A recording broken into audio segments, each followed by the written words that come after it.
Hello guys, hope you all are fine. Today we will see about abrasive jet machining. Myself Professor M.R. Mali from the LA College Morbi, and today I am going to teach you about abrasive jet machining. It's a non-traditional machining process. So we know that non-traditional different type of the non-traditional machining processes are there that are also be known as non-conventional machining process.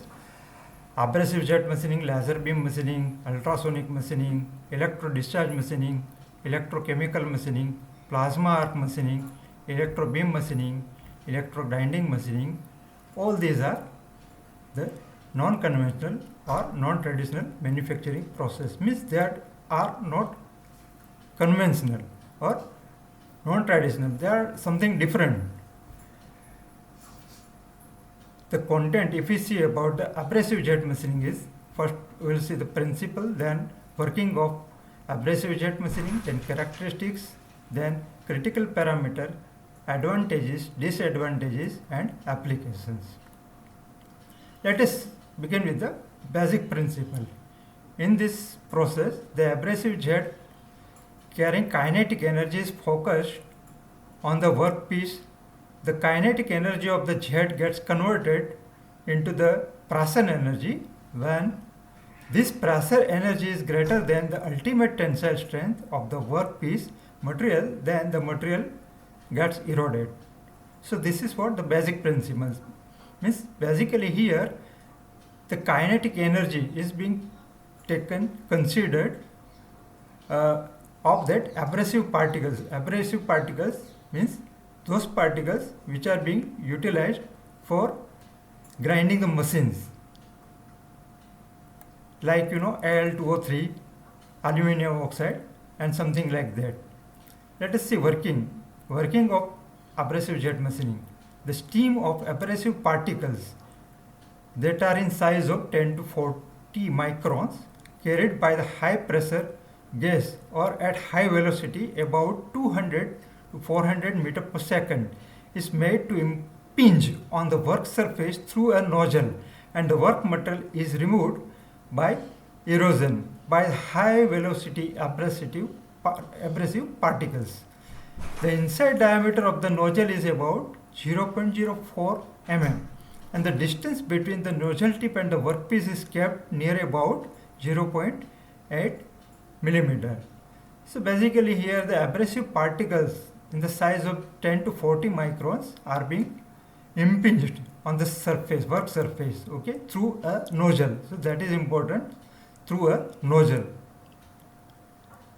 See here, the nozzle is being shown.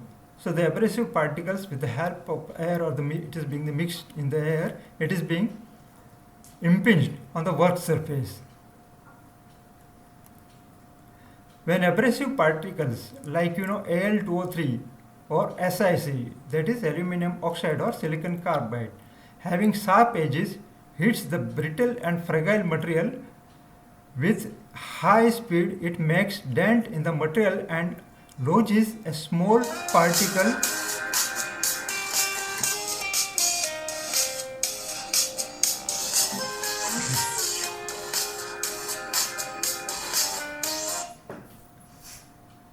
having sharp, when abrasive particle like aluminum oxide and silicon carbide having sharp edges hits the brittle and fragile material with high speed, it makes the dent in the material and lodges small particles from it by teeny brittle fracture. So what happens when these abrasive particles, they are impinging on a work surface? So a brittle fracture they are carrying out, and because of this brittle fracture the work surface is getting eroded. See here, in this figure, it is being clearly seen here that how through a nozzle the abrasive particles are getting impinged, keeping a distance of 0.8 mm from the work surface, and it is being impinged on this work surface, and finally the work surface is getting eroded. A gas that is CO2, carbon dioxide or air is supplied under the pressure of 2 to 8 kg per centimeter square, and after filter and regulator it passes to mixing chambers. From the mixing chamber, the gas with abrasive particles of the size of 10 to 15 microns passes onto the nozzle. The tip of the nozzle is made of tungsten carbide and diameter around 0.45 millimeter, and the velocity of this mixture is being kept as 150 to 300 meter per second.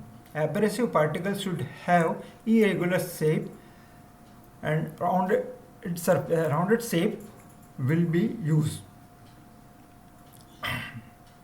So normally irregular shape is utilized more rather than the rounded shape. Why? So that the irregular shape is eroding more work surface. Let us see characteristics. Here the abrasives that are being utilized are aluminum oxide and silicon carbide.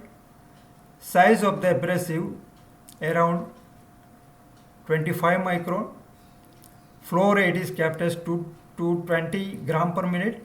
Medium, naturally air or carbon dioxide. Velocity 150 to 300 meter per second. Pressure 2 to 8 kg per centimeter square. Nozzle tungsten carbide or sapphire. Normally tungsten carbide is utilized. Nozzle tip distance is kept as 0.25 to 15 micron. Tolerance is normally plus or minus 0.05, and surface roughness is being kept as 0.15 to 0.2. Work material, hard and brittle material like glass, ceramic, mica, etc. are being machined. Critical parameters means those parameters which are to be kept in mind while doing this process. MRR, that is material removal rate, should be 16 millimeter cube per minute for glass. Surface roughness up to 0.2 micrometer. Abrasive flow rate, tip nozzle distance, abrasive grain size. So these are the 5 critical parameters that are to be kept in a proper way. Otherwise, the process will be not successful. Advantages: used to cut intricate hole shape in hard and brittle material. Fragile and heat sensitive material can be cut without damage. For cutting non-metallic material, that is glass and ceramic. Basically, this process is being utilized to work on glass and ceramics. So whenever we require to machine the glass or ceramic, normally abrasive jet machining process is being selected. Disadvantages: metal removal rate is low, that is stray cutting can occur resulting in the poor accuracy. Soft material can't be machined by this process. So normally hard and brittle materials are being processed. While drilling holes, problems of tapering may arise. There are chances of getting tapering when we do the drilling process with the help of this process. Possibility of the development of micro cracks. There are chances, because of the heat generation, there are chances that the micro cracks may get developed.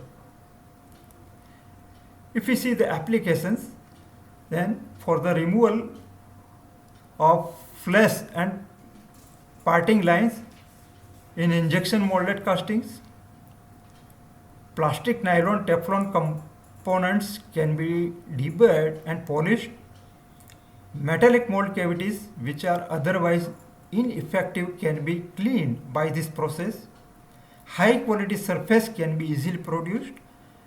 Glue and paints can be removed effectively from paintings and leather objects. Thank you.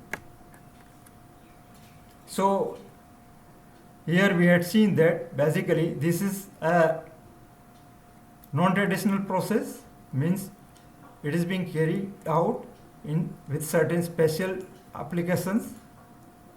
Thank you.